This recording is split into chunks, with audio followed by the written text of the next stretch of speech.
Hi everyone, welcome to the February 27th edition of the TimeformUS Pacecast. I'm David Aragona here with my usual co-host Craig Bolkowski, and we are looking back to an international week of racing. We're going to talk about a couple of races from the Middle East and Saudi Arabia from early on Saturday, some American-based runners that featured prominently in those, so we'll sort of cover that and any implications regarding those horses coming back to the States and how they could fare the rest of the year. So we'll discuss all of that action, and then we'll move on to the U.S.-based runners from this past week that competed on American soil, particularly Rebel Day at Oaklawn, which I know Craig got a first-hand view of, and we'll talk about the main event on that Saturday card at Oaklawn, the Rebel Stakes, which featured Timberlake's return, as well as the Oaks Prep that they ran, other stakes action, some interesting three-year-old performances from Gulfstream Park and other stakes that we actually did a preview of last week, and we'll look back at that, the Gulfstream Park Sprint, and then we'll finish up with a few races from Aqueduct and Santa Anita.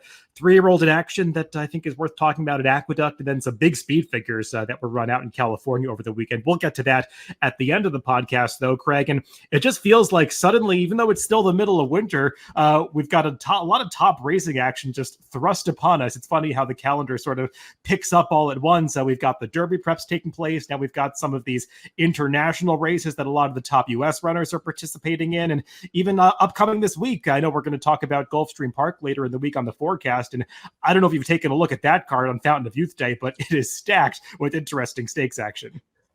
I just glanced at that card. I think it closes out with like 8 stakes races. So, and the fields are big. So yeah, it's not going to be an easy one for the forecast, as we usually seem to find those tougher ones, but certainly a good one to talk about. And as we kind of mentioned during the slow days in like December and early January, it wouldn't last for long. And the big cards are coming hot and heavy now. Yeah, and I mentioned that card from Gulfstream Park on Fountain of Youth Day on Saturday. Really interesting set of races to dive into from a handicapping standpoint. Craig and I will talk about it on the forecast. We'll discuss only the late pick 5 races. I think that is races 10 through 14, culminating with the Fountain of Youth. But the entire day is really interesting. And if you're interested in playing it a different way, aside from just pari-mutually, it is tournament season at first. And the next big one is the Ultimate Betting Challenge this Saturday, March 2nd. That is Fountain of Youth Day. It covers Gulfstream Park and Santa Anita. You can play it at ExpressBet. The Ultimate Betting Challenge, or UBC, it features every race at Gulfstream Park on that Fountain of Youth Day and every race at Santa Anita on their Big Cap Day, also March 2nd. Makes it a true full-day coast-to-coast betting extravaganza. Buy in with $6,000, of which $5,000 is your bankroll, and compete against players from around the country for massive cash prizes and NHC seats. First, we'll seed 4 NHC seats to the prize pool, and cash entry fees will be distributed back as prizes. With 150 players, that's $150,000 in cash prizes, plus those 4 NHC seats. Play in the UBC on-site at Gulfstream and Santa Anita, or jump in online with ExpressBet. Head over to expressbet.com/tournaments for more information and to register to play. So that's taking place this weekend, March 2nd. Those look like they're going to be really interesting cards. We already know that the Gulfstream Park Saturday card came up very strong. Interested to see how some of those races at Santa Anita are drawn. I know they've got the Big Cap, also the San Felipe scheduled for Saturday. So really interesting first weekend in March coming up, Craig. A lot to look forward to on the racing horizon that weekend. But the focus of this show is looking back in the rearview mirror. And we're going to start by discussing some of those races that we took in on Saturday morning, at least from the American standpoint. And those were the Saudi Cup races. We're just going to run through the dirt races that took place on that card, discuss some of the American and maybe a few of the Japanese runners that participated. The Saudi Cup, Craig, I think if there was a best possible storyline, we got it in the result, as Senor Buscador was able to successfully pull off this upset. Just a really cool horse that I know you're very familiar with, from his Remington Park beginnings to now winning the richest race in the world. Yeah, that was, if there was one horse I wanted to see win a big race, it was him. And he's won some nice races along the way, but obviously nothing like this. It's a Group 1 now. He wound up with a 122 time form rating. I don't do speed figures for these, so I'm not sure how much relevance that really has. But it was an exciting race to watch. I didn't get to watch too many of these, but I did see this one, and it just seemed like the situation was perfect. It was a race we thought the pace would be fast. It certainly appeared to be fast, and he's just a closer. The one turn mile and an eighth just seemed to be right up his alley. I know we've talked about him thinking he'd be during the cigar mile, thinking a one turn mile was probably his best. And yeah, what a run that was. And what's really cool about this horse is they just keep running him. I mean, he's a horse who had some pretty serious issues, missed over a year, I think it was. After he came back, he didn't run well at the fairgrounds, but he's been full bore ever since. Just shows up for all the dances. Hasn't won a ton of races, has won a lot of money, and now he's won a whole lot of money. Yeah, it was really great to see him get this victory for the connections. Todd Fincher, the trainer, Junior Alvarado, their jockey, who delivered just the perfect ride for this horse, being as patient as possible. And in these sorts of races where the pace is so fast, you often want to be the one that makes that last move right on the wire. And Junior Alvarado timed it absolutely perfectly, just catching the other closer, Ushba Tesoro, who seemed like he was getting the right kind of race set up as well, but maybe just moved a fraction of a second too soon to make the lead in the final 100 yards, but Senor Buscador was able to nail him on the wire. And it really was a race where the pace just completely fell apart. And I think you've got to give a big shout out to the early leader in this race, Saudi Crown, who led for most of the way. I don't think there's any disputing that he ran the best race of anybody, just given the way this pace played out. And he led until the very late stage, really the final 16th mile, and lost a heartbreaker here. But Senor Buscador was the one that was able to get the victory. Just speaking of the pace, I did notice that they put some fractions up on screen. I don't know exactly the source of those. I'm assuming it's some sort of GPS tracking. But the fractions of this Saudi Cup would suggest that between those three major dirt races, the Riyadh Sprint, the Saudi Derby, and the Saudi Cup, the Saudi Cup was the one that featured the fastest half-mile fraction of the three of them, based on what they showed on the video feed from the race course of just over 46 flat. And remember, that's a 46 with zero run-up. So typically you would take a second and a half off that kind of number to translate it to what we would typically see with the usual run-up for an American-style race. So that was an extremely fast pace, and I think you really do have to respect the effort of Saudi Crown. No doubt. I mean, assuming those fractions are right, which they look fine, they certainly match the visual. I think it would serve people well to actually look at the chart. Now, we're not going to get, when these sources show back up in the PPs, traditional American PPs. So it might be worthwhile to make some notes about where horses were at various points in the races and in the race, and who was up there early fighting in that fast pace, because there's probably a lot of excuses to go around just based on the pace. Yeah, it's a little tough to watch these races. They kind of show everything at that 45-degree angle on the, to the inner rail. So, I mean, you can't always see where horses are relative to others, or some are obstructed by the view of the horses that are in front of them. So, not the easiest races to watch, but I agree with that feeling. You do want to watch these races back, because there were some trips. Obviously, the big American no-show was White Barrio. In the World Pool, I think he went off at some crazy price, like 6-5. That surprised me. I didn't quite get why he was the only American horse taking any money in this race. I mean, I guess he did win the Breeders' Cup Classic, but I think we all felt that the Breeders' Cup Classic wasn't necessarily the strongest dirt race that was run last year. He didn't really show up. It never looked like he was traveling particularly well from the halfway point home. So he was disappointing. National Treasure also tried pretty hard. He finished fourth after being the one in that chasing role behind Saudi Crown, up on the pace every step of the way. And, Craig, we'll have another one of these major races coming up in Dubai in about 5 weeks' time. One horse I would keep my eye on for that race is Dermasoda Gake, who was coming off another layoff here. He's a horse that's kind of had trouble getting things going from a consistency standpoint ever since the Kentucky Derby almost a year ago. But if they're able to keep him sound enough to run in that other major race next month, he seems like a horse that could appreciate getting back out to the 10 furlongs. And he's another one. He finished a pretty close fifth in this race and ran pretty well. Really, all of the top five put in nice efforts. Yeah, I would agree. He's a horse I think is going to be worth watching in Dubai. I'm not as optimistic for Senor Buscador, the 10 furlongs, 2 turns. He's going there, last I heard. So I'll wish him luck. I'll be rooting for him. But if I was going to bet the race, he'd be one I'd be taking a shot against. It just seems like this Saturday was the ideal setup that he's ever going to get in his life. And also on Saturday was the Saudi Derby. Now, this race does not hold any Kentucky Derby qualifying points. It's not recognized as a prep race by Churchill Downs, but this has sort of become a feeder race for the UAE Derby, which does basically guarantee a spot in the starting gate, or potentially 2 spots in the starting gate, with it being a 100 point to the winner prep race and 50 for second. And it's been the route to the Kentucky Derby that the Japanese horses have used in recent years that have actually gotten into the Kentucky Derby starting gate. And we did have the most high profile of the Japanese trained potential contenders for the Kentucky Derby in Forever Young competing in the Saudi Derby and kicking off his 3-year-old season.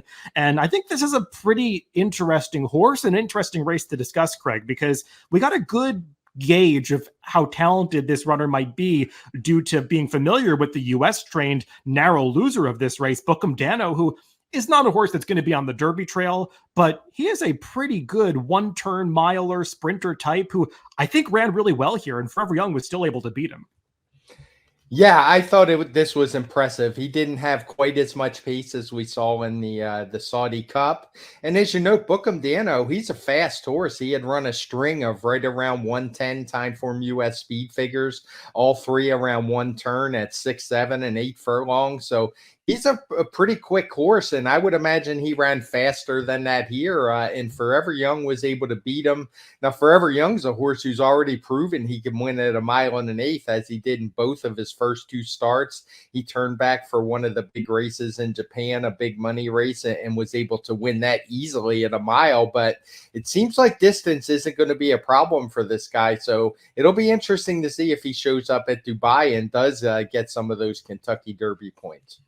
Yeah, this Saudi Derby, I mean, we've only had 5 runnings of it, so I don't want to make too much of history of this race. And I know that it's you need a lot more than just a 5 race sample size to make an accurate speed figure for a race like this. So we're not going to talk about it from that perspective. But historically, from the first 4 runnings, this is a race that just goes much slower than the Saudi Cup. I was sort of doing some averages of the times of the prior 4 runnings that were fairly consistent when you look at the 2020 through 2023 clockings of this race versus the Saudi Cup. And the Saudi Cup won by Senor Buscador went an average this year of 0.87 seconds faster, I should say, than the average from the first 4 runnings. The Saudi Derby went over 2 seconds faster than the average time of the first 4 runnings. So relative to the Saudi Cup, this was an extremely fast edition of this race. Actually, the mile fraction of the Saudi Derby was fast, or the mile time of the Saudi Derby was faster than the mile fraction of the Saudi Cup, for whatever that's worth. I think this horse is pretty good, Forever Young. And like you were saying, he's one that is supposed to want every bit of added distance he can get. It's actually interesting, like analyzing his pedigree. His dam is almost a full sister to the dam of Sierra Leone. They are very closely related. They're both out of the same second dam, Darling My Darling, who was a good horse for, I think, Jack Oxley and John Ward a number of years ago. Or, I'm sorry, I think it was Debbie Oxley and John Ward a number of years ago. They're actually by sires, dam sires that are bred along very similar lines. So kind of an interesting pedigree parallel between these 2 top contenders for the Kentucky Derby. Obviously, Forever Young is by the Japanese sire, Real Steel, who is a son of Deep Impact. So big differences there. But I'm excited about this horse, Craig. And based on the way the UAE Derby has come up in recent years, I'm not anticipating this horse is going to have too much trouble qualifying for the Kentucky Derby in that race.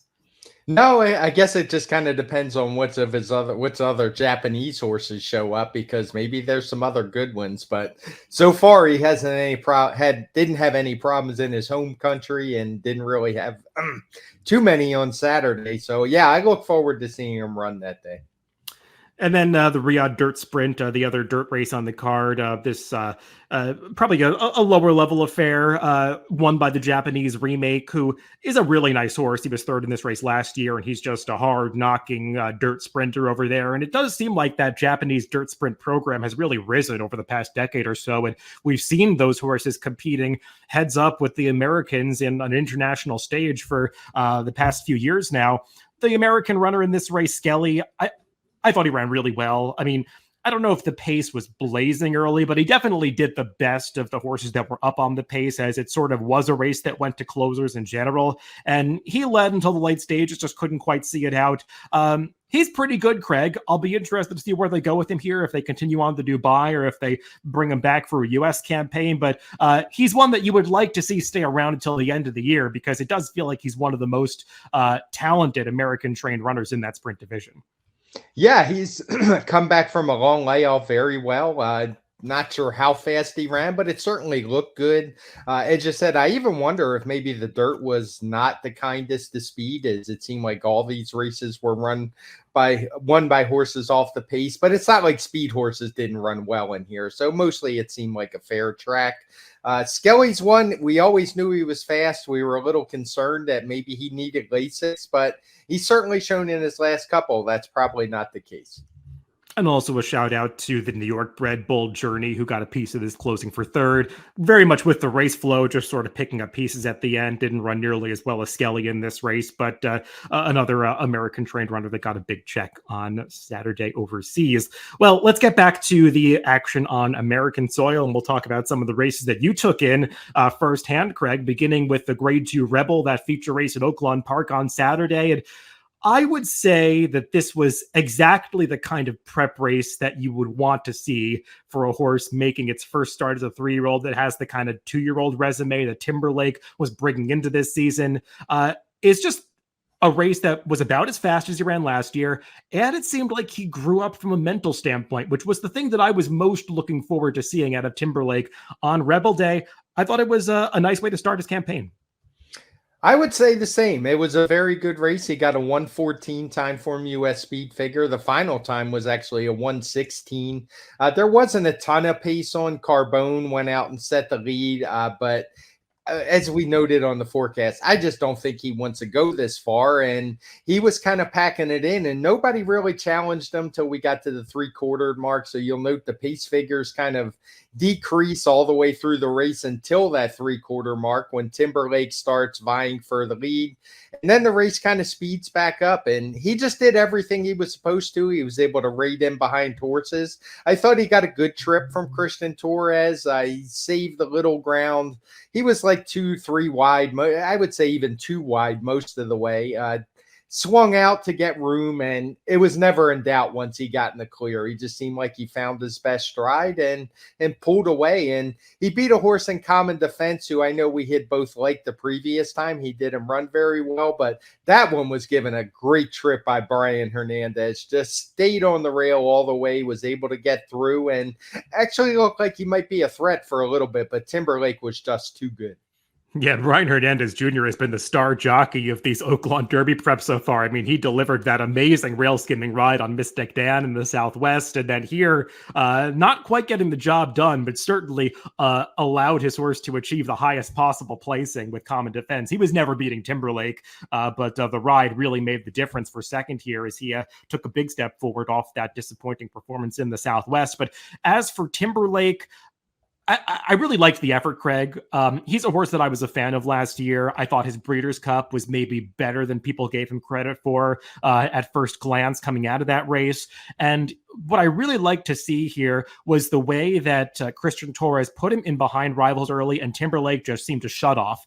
And that's exactly what you want to see, because in the Hopeful last year, he got way too aggressive moving down the backstretch, and I think it cost him the victory that day. And then even in the Breeders' Cup, that was a pace that was really being backed down by the front runners heading around that clubhouse turn, and Timberlake got really rank and was pulling hard against Florent Giroux in the opening furlongs, and I think that took away from his potential finish that day.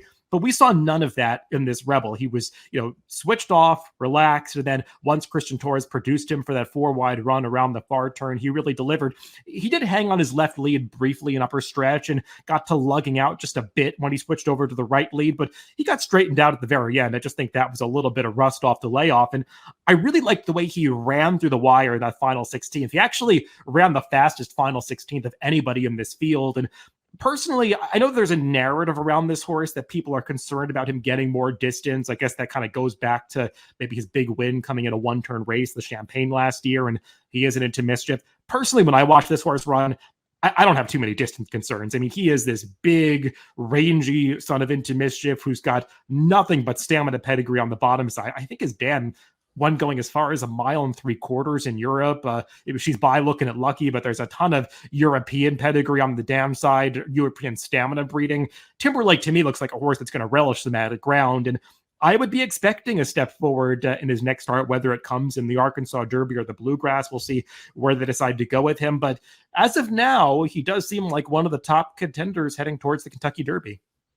Yeah, last week we were talking about Sierra Leone, and I think you had him pegged as the favorite. And as impressive as he was, Timberlake ran a little bit faster here, and he's a dangerous horse going forward. We saw early in his career that he has real speed, and now he's learning how to harness it, learning how to read in behind horses. And I just think the future is looking up for this guy. I mean, not that he didn't have a good 2-year-old season. He was very good, but I don't see any reason he can't keep improving as he keeps getting more professional.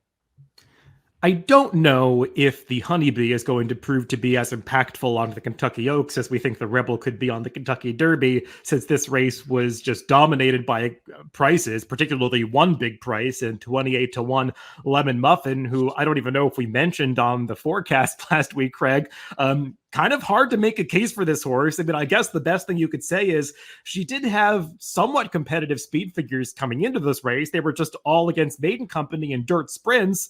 She was stretching out for the first time, and she clearly liked the added ground. It just feels like there were some major no-shows in this race, and it didn't come up particularly fast. No, not at all. As the way she won, I had a feeling it was going to be a decent speed figure, but when you looked at the times, no such doing, as she only wound up with a 99, 100 final time figure. Visually, it was impressive. The rest, not so much. It was not a good race to watch. I guess maybe you could give a little bit of an excuse to West Omaha, who wound up in some traffic. But in a race this slow, for me, it's kind of hard to get too excited about anybody having a trip. I'm not giving an excuse to West Omaha. She was supposed to win this race, and she just seems like a horse that's not able to run her best unless she's out in the clear all by herself, and that's a tough trip to get, especially if you're pointing towards a race like the Kentucky Oaks. So to me, this was a bad loss for that Brad Cox-trained favorite, and Lemon Muffin was just much the best on the day. You can't really knock this performance. She always traveled well under Keith Asmussen, who I believe was winning his first ever graded stakes here. So congratulations to him. He gave a good ride to this horse, but she really just took him there. You could tell coming around the far turn, she was traveling better than anybody else. And once he asked her, she produced a kick. Dwayne Lucas, who has kind of been quiet for most of the year so far, had this magical weekend where he won, I think, 3 races and a bunch of his horses just producing top efforts. So nice to see that. He certainly had it coming. And Lemon Muffin just seems suddenly like she's in the Oaks picture. And with Dwayne being the trainer and her getting the points, I think she's going to be in the Kentucky Oaks starting gate. Oh, I would almost guarantee that. He's kind of like the Ken McPeak, the older version of Ken McPeak. He's going to run his horses, and there's absolutely nothing wrong with that. I'm glad you mentioned Keith Asmussen, because I got to watch him ride quite a bit. He rode a horse we're going to talk about later on the forecast that ran a big speed figure, and this guy, he has really, really improved. I know most of his success has come riding for his father, but he did it here for Dwayne Lucas, and he just looks like a completely different rider than he did this time last year. I completely agree. Like you said, he's getting a lot of live mounts from Steve Asmussen, and clearly the Asmussen barn has been very live during this Oaklawn Park meet, and Keith is getting a lot of the, the coveted mounts for that barn. So that's definitely helping. But he's also winning at prices for other trainers. I mean, we saw that here, and he might not be the most aesthetically pleasing rider to watch. I just think from a physical stature standpoint, but I mean, you could tell he's really putting his horses in the right spots on the racetrack. He's thinking about the rides from a pace and trip and track profile standpoint. So you got to give the guy credit for that. That he got a much deserved stakes victory here. Yeah, it really stood out, as my friend Chuck Simon pointed out. He was the tallest guy in the winner's circle after the race, so you don't often see that from a rider. Let's talk about the other graded stakes that was run on this Oaklawn Saturday card right between these two 3-year-old races. That was the grade 3 race. We're back going the same mile and the 16th distance. And the Oaklawn racing secretary definitely doing you a favor, Craig, putting all of these races at the same distance right in a row. And the Razorback was the fastest of those. I mean, unsurprisingly, going for the older males here. This race was cost a little bit in the quality department due to some key scratches. So I think the really competitive affair was still competitive, but I mean, I think it lost a few major players in here. And at the end of the day, Octane just didn't really have to improve that much on some of the speed figures he was producing in Florida to win this race. I think he got a good trip. This definitely was a race where it benefited you to be somewhat forward, and Julien Leparoux just always had him in the right spot, and he was game at the end to hold off the late charge of Magic Tap. Yeah, I thought he ran well. I mean, at the end of the day, this was a grade 3 race. Octane came in after the scratches with the best last race speed figure, and he ran a 120. He had run a 119 last time at Gulfstream when he was second. And as you said, he got a good trip sitting right off that long shot. Promise Keeper kind of took over, and Magic Tap, he made a decent run through the lane, but it never really looked like he was going to get to Octane. So just a solid grade 3 race. I think the best thing for me, as you point, was this was a really good benchmark for the 3-year-old races. Yeah, I think that the third place finisher Notary gave us a bit of a thrill. It looked like he was going to win the race at the top of the stretch and just sort of got to drifting out late and flattening out. So decent effort from that horse. So I think was a very bettable price at 9-1, just couldn't quite seal the deal, even though he ran well. And I don't have a whole lot to say about some of the others in behind. Speed Bias didn't get the right trip for him. He was sort of out of position and out of contention really early in the race, but don't want to make too many excuses for a horse like that who just doesn't win very often. No, this one's a fun one to look at the chart because it just shows how consistent these horses really are. Everybody pretty much ran the same speed figure they always do, and that really helps when you're dealing with the 3-year-olds and other races.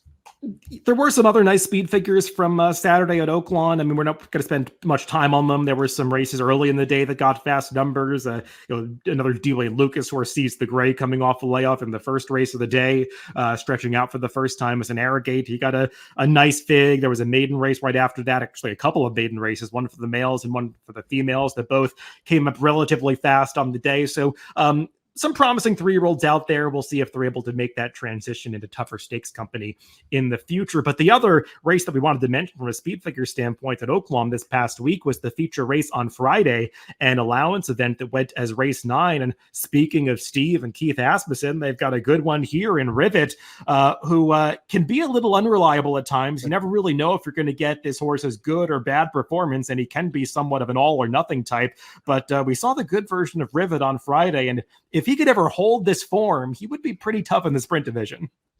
Yeah, he certainly would. We actually arrived on time Friday to go and catch a couple races, and this was one of them. And yeah, Rivet, I don't even think he went off the favorite in this race. Another horse did, Tapatia Leo, who was coming off a string of wins for Peter Miller. But Rivet, there was little doubt he showed up, as he was right up on the pace, something we don't always see from him.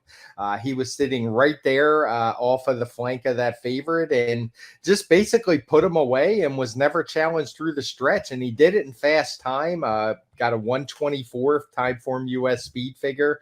And the horse he was dueling with, Tapatia Leo, they were setting honest fractions. Both the early fractions are coded in red. I mean, it was a 2168 just raw fraction, so you knew it was quick, and didn't bother this guy at all. He just kept right on going. So not sure what makes this horse be so up and down, but when he's up, he's pretty good. He definitely is. And, the runner up, Excess Magic, I mean, he was coming off a good effort against Skelly on that Southwest day. He ran back to a similar fig. So he was beating some horses with strong form in here and always traveled like he was much the best and going to win this race. So we'll see if he could do it against Stakes Company next time out in all likelihood. Let's move on to South Florida and talk about some racing from Gulfstream Park on their Saturday card. We did a stakes preview on DRF's YouTube channel last week of the Gulfstream Park Sprint, Craig, and we saw a lot of speed in the race, but I think we were still a little bit concerned about what kind of trip Run Classic was going to pull coming off the layoff, breaking from the rail, having to deal with kickback. Well, he got exactly the kind of trip that we thought he would get. He just handled it all really well and was ready to fire off the bench. And he's a horse that has that back class, and it seems like Jose D'Angelo has him back in form. Yeah, he's a horse who's run some nice races before, and it was just a matter of if he could do it off the layoff. He had one off a very long layoff earlier in his career and proved that time away doesn't seem to bother this guy. I don't have the official speed figure for him yet, but I think it's going to be a career best, north of 120, probably about a 121. So this horse is a pretty good sprinter. It remains to be seen. I don't think we really have any kind of handle on how the sprint division is going to shape up this year, but had to be a promising sign the way this guy came off the bench and fired.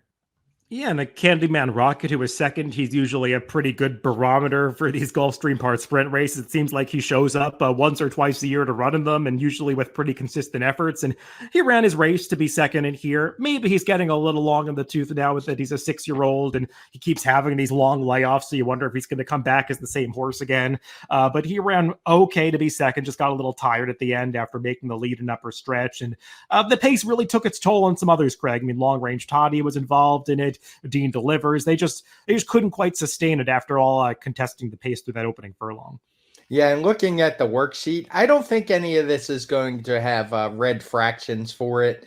It's the pace was definitely faster and slowing down at the end, but not severely. So more just kind of a quick pace. And one thing I want to note as we talk about these Gulfstream races is there was very little to go on the dirt races.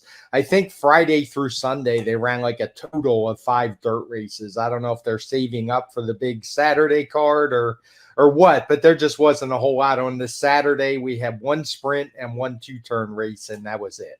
Well, let's talk about that other dirt race briefly, Craig.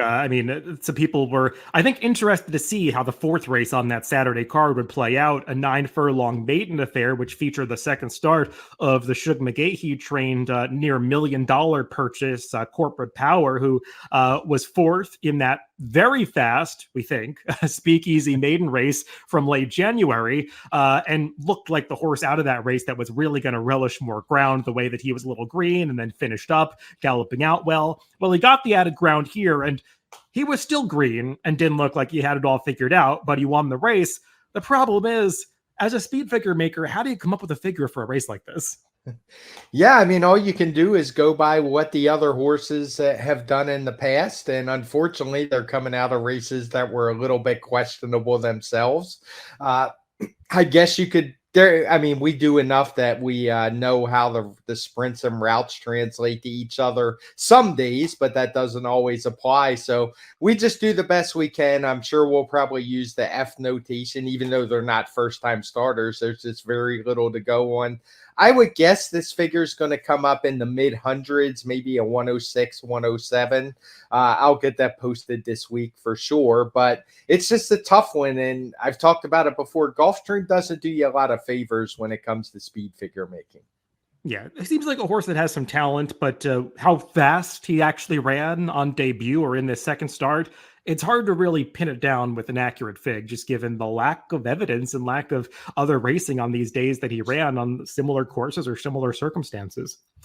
One more race from that Saturday card at Gulfstream that I wanted to bring up, Craig, was the final race of the day, maiden special weight event on the turf, going 7.5 furlongs. And just a really eye-catching performance that I think some people might have taken notice of when it was run at the end of the day. I mean, you don't often see first-time starters breaking their maidens on the turf by nearly 6 lengths, and doing so at Gulfstream Park in a race that it seemed like it had some horses with good prior turf form coming in. I mean, the runner-up Typhoon Fury, as well as the 4th-place finisher Liam's Journey, they were both stakes placed as 2-year-olds, even though they were still maidens coming into this race. And Set, the first for trainer Mark Cassie, just destroyed this field, leading every step of the way. The raw fractions and the raw final time, they seem extremely fast, but it is the Gulfstream Park turf course, and it's very hard and fast when they don't get rain. And what do you make of a performance like this? Yeah, it's tough to say. I mean, he went a slow quarter, 24:01. I mean, who is that really slow at Gulfstream? I don't know. I let the figures kind of decide because they've run this distance, but the rail was out. They ran 3 turf races all at different distances. So another one that's not the easiest one in the world to make figures for. It looks like a race that was a little bit slow early, sped up gradually throughout, not enough that it would be coated in blue. And it's more, I would go by the visual. It's another one. I'll post the speed figure later this week. I would also guess this one's probably going to be in the mid 100s, which is very, very good for a debuting 3-year-old. And maybe he's even better than that, given the ease of how he won. Yeah, I don't know what to make of this. I mean, he's clearly a horse that got very comfortable on the front end and just sprinted away from this field late. I know he's a horse that went off at 7-1, but there were some stories about him. I mean, I know he's a horse that Mike Welsh liked, and if you read the DRF Clocker report, there were some positive write-ups about this horse's turf works coming into the race. So what's not like he was a total secret, and he clearly, relished the kind of trip that he got. It's that Gulfstream course, and it's really hard to close on the turf there, especially when it gets really firm like it did. I mean, you could look at another turf race this day. I think it was race 7, where a 31-1 shot very nearly wired the field. So, I mean, it does carry speed. I don't know if I would get carried away keeping praise on this horse, but it is an interesting performance. I've just given the visual impression and how he was finishing with such power through the wire. I did notice he's a New York bred, so maybe I'll get to see him a little more locally in the future, but just one that I wanted to mention because I know it was eye-catching on Saturday. Let's move on to Aqueduct, where the feature race there on Saturday was the Haynesfield Stakes for the New York breds, going the 1-turn mile. And even though there were some major no-shows in here, Craig, I mean, Dr. Ardito threw in a rare clunker for him, really never competitive. And Maker's Candy, unfortunately, pulled up and vanned off. I don't know exactly what the story, but you could tell he was not traveling well very early in this race, and something obviously went amiss with him. But the top 2 finishers, they really filled that void, even though they went off at bigger prices. Whittington Park and Anejo, they put on a nice show here. Yeah, I actually did get to watch this race while I was Oaklawn, and I had given a formulator stat for Anejo where Doug O'Neill was 0 for 23. And as they were coming down the stretch, I was thinking, well, it's about to be 1 for 24. And out of nowhere, Whittingham Park just kind of seemed to catch him, or Anejo got tired. Maybe it was more that was the case. But he was able to wear him down late. Another very tough speed figure making day at Aqueduct on the track condition scale. This day was only a 2 out of 10 on the TimeformUS scale. So just a very deep, tiring track. And it would seem like that just got to Anejo that last furlong. And Whittingham Park was able to get the job done. He got a 121 TimeformUS speed figure. I have to think that's his career best. He hadn't been close to that. I'm not going to put a whole lot of stock in the speed figures over a track like this. It just seems like one where you either handled it or you didn't.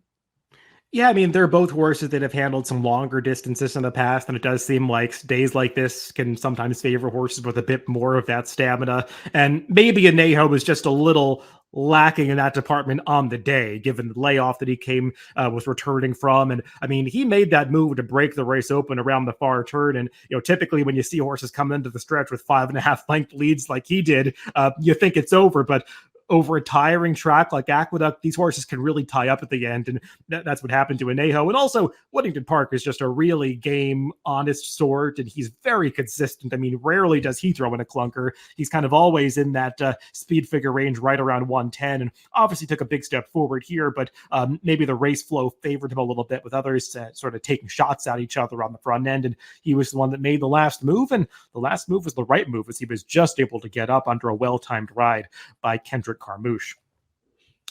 Speaking of the New York breds, there's another race from Sunday that we should mention for the 3-year-olds. This was the Gander Stakes, going that same 1 mile distance. But like I said, this one for the 3-year-old males, won by Panda Gate. And this is a son of Arrogate, who made a couple starts as a 2-year-old for Christophe Clement. Visually impressive on debut, though not really beating much that day. And then in his second start at Laurel, really never had a fair chance. Just a very troubled trip in the early stages and a slow-paced race. Just wasn't really able to get into it that day. Christoph took him to Florida. He was reportedly working with Deterministic, who is a horse who won his debut at Saratoga last summer quite impressively and is, I know, training for the Gotham next week. And Pandagate bet down to favoritism for his return as a 3-year-old here, and you had to really like the step forward that he took in his 3-year-old debut. Yeah, for sure. He's a horse who, in his win, I mean, he won by a football field and got a 92. As you said, he wasn't beaten much that day, but had that tough trip at Laurel over what was probably even a speed bias track as well, and really exploded here all the way up to a 106 Timeform US speed figure. Really good for a New York bred, and not a big surprise that he liked the mile, and he seems like a horse who can probably go even further, I would think. Oh, to me, he looks like a horse that wants to run all day. I mean, we know that the Arrogates want to go longer, and just physically, I mean, he's one of those horses that when you watch him run, it almost looks like he's moving in slow motion compared to the others because he just has such length and reach to his stride, and he's just that big lumbering sort that he needs to get into that rhythm and keep coming at you. And it looked like he was just kind of sort of gearing up as they crossed the wire here. He is a New York bred, but he's Triple Crown nominated. And with a horse like this, I really wonder if they're going to take a shot at a race like the Wood Memorial. I think they probably should. I mean, now is the time to find out if you got a horse of that quality. I mean, I know there are races like the New York Derby and the Albany later on down the line, but with the kind of improvement he showed here in his 3-year-old debut, I'm not going to blame him if he shows up in the entries there. And I think he's the kind of horse that could attract some support in that race. So I'm very interested to see what they do with this horse. Let's talk about another horse that showed some big improvement as we transition out west to talk about some races from Santa Anita on Saturday. We saw an allowance race as the 8th race on the card, won by the 4-year-old Judge Miller, who was stretching out for the first time, going the 2-turn 1 mile distance. And Greg, this horse has a big pedigree. I mean, he is the full brother to Clairiere out of that very good grade 1 winning dam Cavorting.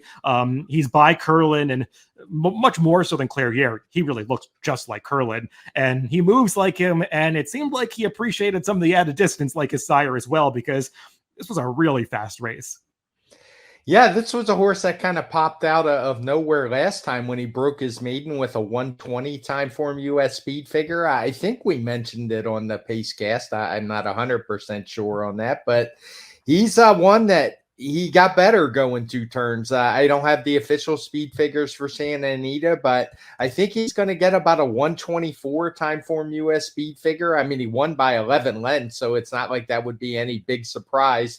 Not the toughest group in behind him. I mean, he was 3-5 for a reason, but he certainly couldn't have been much more impressive. Yeah, I mean, obviously this horse must have had some issues getting to the races to have this kind of pedigree and not make his career debut until November of his 3-year-old season. But seems like he's going in a good rhythm now. And I mean, like you said, he wasn't beating much, and maybe it doesn't matter so much when you win by 11 lengths, but he still has to prove himself against tougher competition.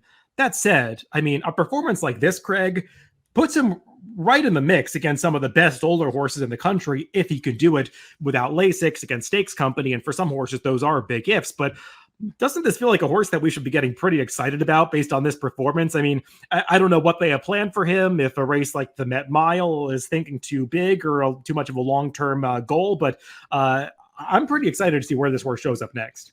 Yeah, I am as well. And I would recommend if people haven't watched this race, just go watch it because he wins by 11. When you watch, it might have been easier than that 11 lengths even makes it look. He just sat outside.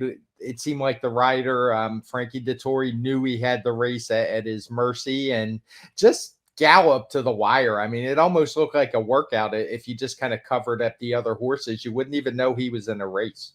Yeah, and if you watched replays of Curlin, I mean, this horse is so evocative of that sire. I mean, he's got so much power in that front end stride. He just reaches so much. And I mean, you could really see why the added ground agreed with him. I mean, the way that he was just able to maintain that length through the wire.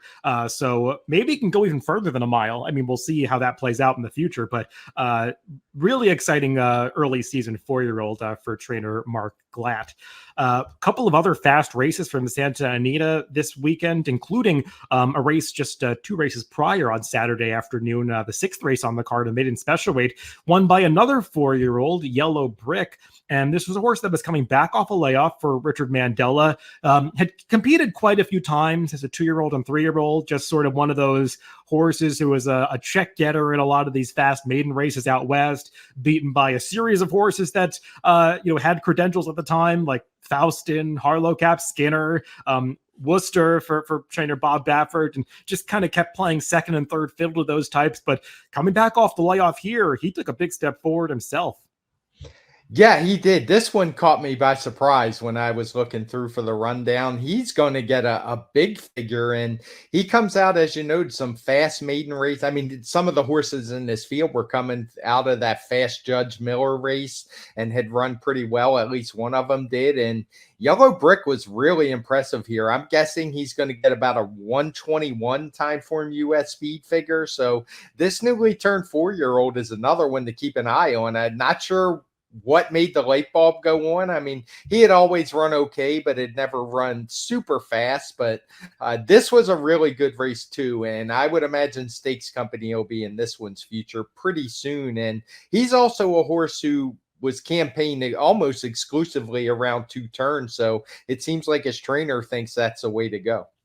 Yeah, this horse got a 110 back in February of his 3-year-old season. So, I mean, it does stand to reason that he could show this kind of improvement now being a year older as a 4-year-old. So, I mean, I think this fig does make some sense. I mean, the one horse that just sort of is a head scratcher in this race is the runner-up, Ashcroft, who was 30-1 and finished 5.5 lengths ahead of some of those horses that were coming out of that fast Judge Miller maiden race. And Ashcroft is a horse who was running on the turf and synthetic and really hadn't been on the dirt since a 4.5 furlong race as a 2-year-old very early in his career when he was campaigned by Wesley Ward. So, I mean, not exactly sure what to make of his sudden improvement, but maybe he's just a dirt horse.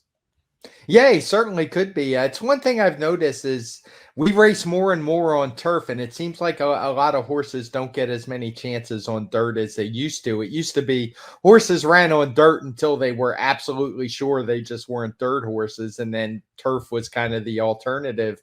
Now they get moved right to turf, maybe after one bad try, and I wonder how many horses are out here like this because we see it from time to time. It's not like this is a one-off. I mean, it happens. I wouldn't say all the time, but it's not rare either.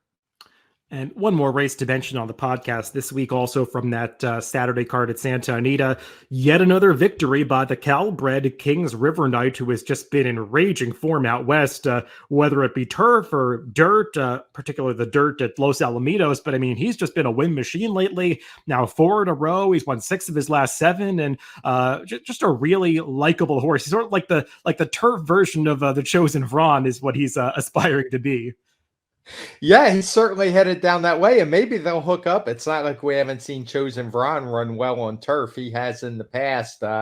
Kings River's Knight, he is Kings River Knight is just like you said in rare form. I love the way he runs. He goes to the front, but if somebody wants to push him, he can sit off. He has just tactical speed, and this was his best speed figure yet. I'm guessing he's going to get around a 119 for this. He's a horse who's been running in right around the mid 115 mark in most of his turf races. So he's a good one to watch. 6-year-old gelding who just seems to have found his very best form.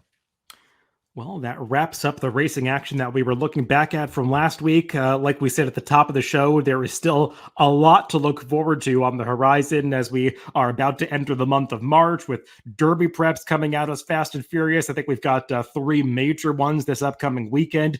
Craig and I will be doing that podcast. Like I said, I'll be doing stakes previews of all of the Derby preps. Craig and I will be doing a couple more stakes previews. You can find all of that on the DRF YouTube channel. And if you're doing some of the handicapping at Gulfstream Park and Santa Anita, like I said at the beginning of the podcast, remember that it's tournament season at first, and the next big one is coming up this weekend at the Ultimate Betting Challenge on Saturday, March 2nd at Gulfstream and Santa Anita, where you can play through ExpressBet. The Ultimate Betting Challenge, or UBC, it features every race at Gulfstream Park on Fountain of Youth Day and every race at Santa Anita Park on Big Cap Day, making it a true full-day coast-to-coast betting extravaganza.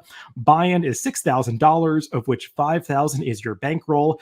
Compete against players from around the country for massive cash prizes and NHC seats. First, we'll seed 4 NHC seats to the prize pool, and all cash entry fees will be distributed back as prizes.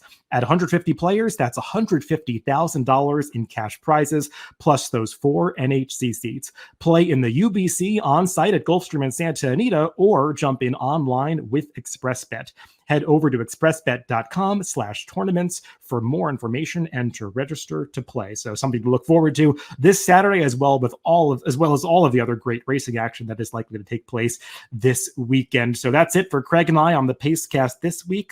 Looking forward to handicapping that Fountain of Youth Day card with Craig a little bit later in the week. I think we're going to be recording that one day early this week, so expect that to be out sometime around Thursday. Everybody, thanks for listening to the TimeformUS Pacecast this week. Remember, you can always catch these podcasts on DRF.com, Apple Podcasts, Spotify, and YouTube. Wherever you get your podcasts, just make sure to subscribe and check out that TimeformUS forecast coming out in a couple days.